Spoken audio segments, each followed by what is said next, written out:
Hi all, today நம்ம பார்க்க போகிறது வெஜ் ஒயிட் குருமா.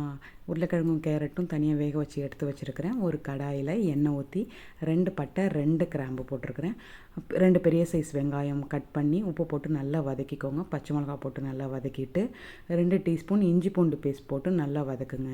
அது பச்சை வாசனை போகிற வரைக்கும் நல்லா வதக்கிட்டு ஒரு தக்காளி, பெரிய தக்காளியாக கட் பண்ணி போட்டிருக்கிறேன். தக்காளி நல்லா வதங்கினதுக்கப்புறம் கருவேப்பிலை போட்டுக்கோங்க.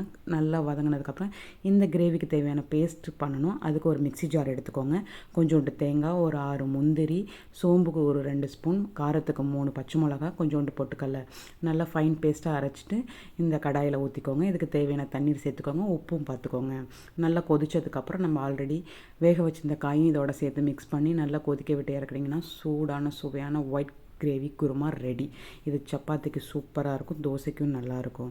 உங்கள்கிட்ட காய்கறி இருந்துச்சுன்னா நீங்கள் பீன்ஸ், பட்டாணி கூட ஆட் பண்ணிக்கலாம். எப்படி இருந்துச்சுன்னு சொல்லுங்கள். மறக்காமல் கமெண்ட் பண்ணுங்கள், லைக் பண்ணுங்கள். தேங்க்யூ.